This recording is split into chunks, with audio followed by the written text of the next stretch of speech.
Okay, ito. Share na natin to. Torre, ICC case. Ito na.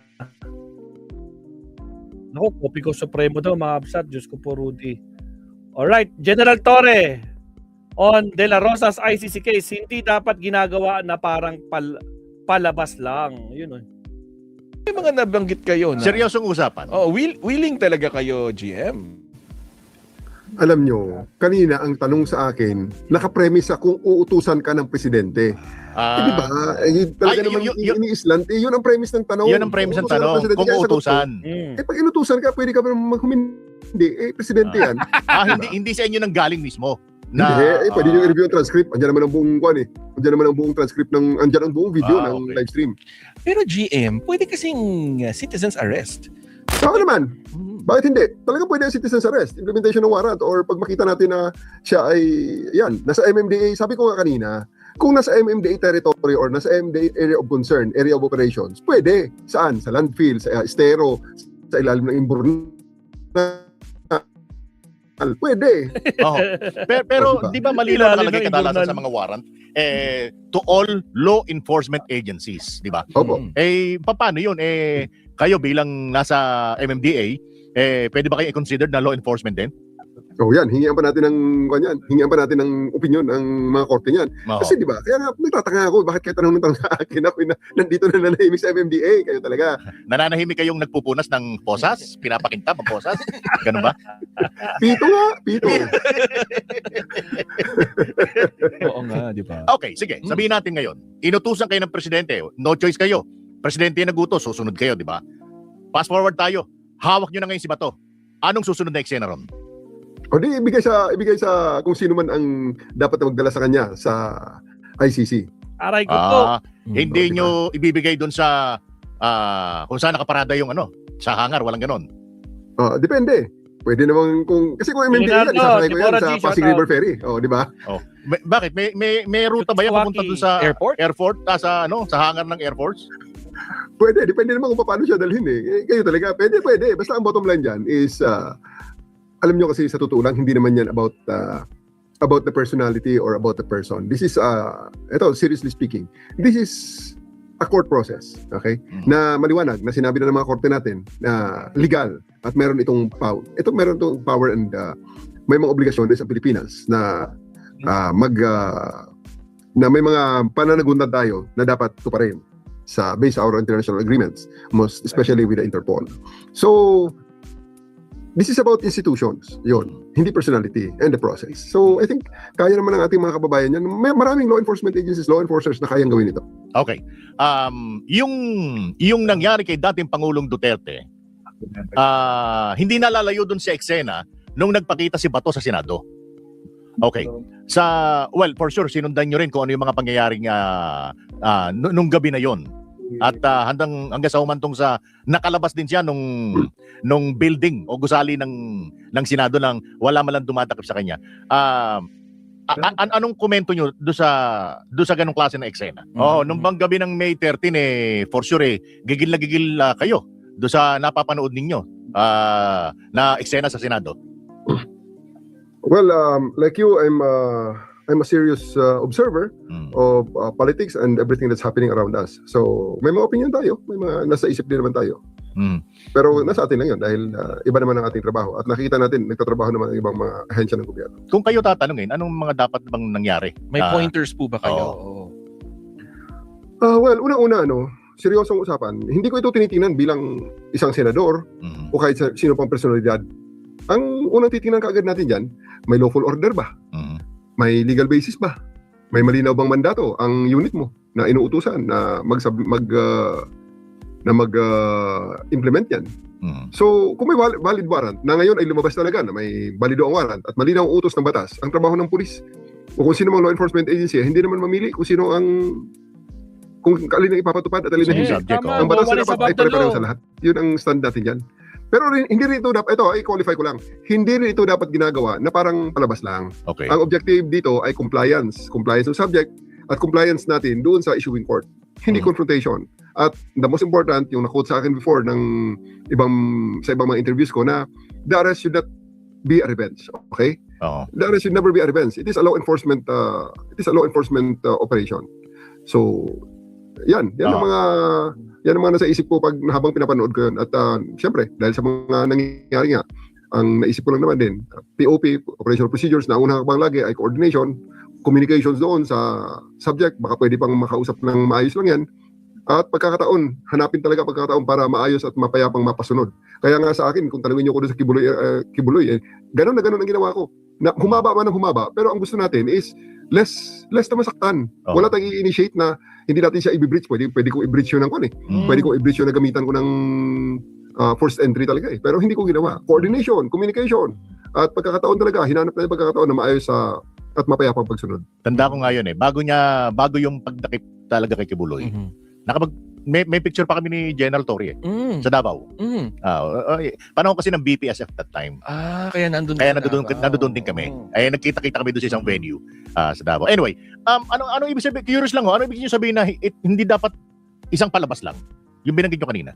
Well, it has to be serious. Kasi ang option is halimbawa, last recourse na. Talagang may barricaded situation. Kailangang gamitan na ng puwersa. Dapat unang hakbang, yun nga, sabi ko, after the coordination, communication, at saka yung peaceful resolution na sinasabi ko kanina, kung gagawin na ang mas may force na, ito na, gagamitan na ng puwersa, ito dapat gawing, kung hindi na makuha sa santong dasalan at gagamitan na sa santong paspasan, despite that, kailangan ang operation ay Lakata pa to. Hindi to makukuha sa 10 dasalan, mga kabsat. Diyos ko Lord. Lagot ka kay Torres, sigurado. disiplinado, legal, at may yung pinakamababang risk sa pagpubliko. At dahil simple lang talaga ang prinsipyo ko rito pag ako nautusan dito. We have to be firm but fair, lawful but not theatrical, and decisive but never abusive. Dahil sa dulo, hindi lang pangalan ng tao ang dapat manaig, kundi ang batas. Pero nung oras na yun, kumbaga sa abot kamay na yung tao eh. Magkakaharap nga sila sa isang kwarto, General eh. In cities that grow Harap bigger, talaga, John Wick. we grow closer. In Greenfield, KLG. wellness doesn't have KLG. General. GM? Na-mute yata. GM. ayan. Go ahead. Diba, the decisiveness is very, very important. It's paramount now. Decisiveness. Pero pwede ba nating punahin kung bakit hindi nagkaroon ng pag-aresto samantalang magkakaharap na sila nung oras na yon dahil daw sa parang pinag-stand down daw sila ng Malacanang? Well, if that's the order of higher ups, you have to follow that. Kaya nga yung sinasabi ng mga kritiko na ang presidente ang nagpapagulo, nasa isang interview sinabi ko na kung gusto ng presidente na storm yung Senado, napakadali na nun. Kay gated situation, controlled ang lahat ng mga tao doon, and he can do that if he want to escalate. But he chose not to. And yun. Pero so, kung yun ang totoo kung yun ang sinabi ng mga inutusan na kaya sila pumunta ron without the arrest because yun nga ang utos na wala nga raw utos na arresto. Kung yun ang totoo. Pero anong difference nun sa kung may utos man sa DILG sa PNP that night, May 13, doon naman sa eksena nung kayo po ay dinakip naman ninyo si dating Pangulong Duterte? Ay, grabe. Well, sa case na yun, I have a valid warrant. Okay? And I was given an order by the Chief PNP to implement the warrant upon his arrival at the airport. At all throughout this ordeal, walang nagsabi sa akin na itigil mo na yan. So, tuloy-tuloy. Hanggang sa ma-accomplish ang mission. At saka, Wala bang halos parehas lang naman siguro kung ano yung warrant ni dating Pangulong Duterte at saka itong warrant versus Bato de la Rosa. Parehas. I think so. Yeah. Isa ang nag-order niyan eh. Oo. At saka siguro ipihit ko lang din ng konti kasi kaya rin medyo gumulo yung sitwasyon at yung pag-intindi rin natin ay dahil dun sa nangyaring warning shot. Parang nakakalimutan na GM Torre dahil nga kayo hepe na nga pambansang pulis siya. Ano pa talaga yung rules of engagement kapag merong warning shot? In the first place, kinakailangan ba mag-warning siya? Oo. Sa PNP rules of engagement, hindi allowed ang warning shot. Pero, yun nga, si General Mau Aplasca ay hindi naman siya member ng PNP. So, hindi natin alam kung anong rules of engagement ng Senate Sergeant at Arms.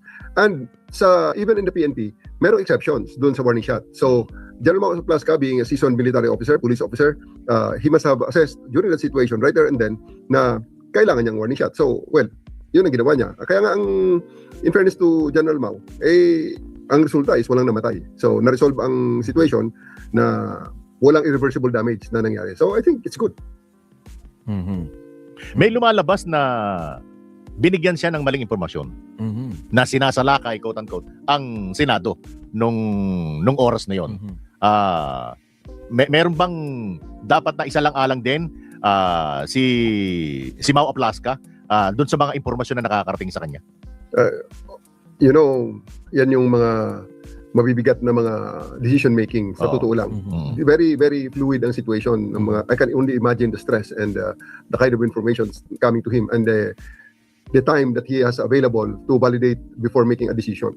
So, yun ang assessment nila eh. Yun ang dumating eh. So, it will be subject to an investigation. Malaman kung saan kung may breakdown man ng communication, kung may breakdown man ng information, or kung may mga deliberate attempt para i-mislead ang response ng Sergeant at Arms and i-mislead din ang iba pang mga government agencies para hindi ma-accomplish yung mission na i-serve ang warrant.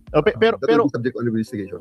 pero assuming na may tangkangan sa lakay, sumalakay sa Senado, yung mga sasalakay naman law enforcement agencies din, 'di ba? NBI na meron din namang valid reason kung sakasakali dahil nga sa merong warrant of arrest laban kay Senator Bato de la Rosa. At idagdag ko na rin, partner, GM.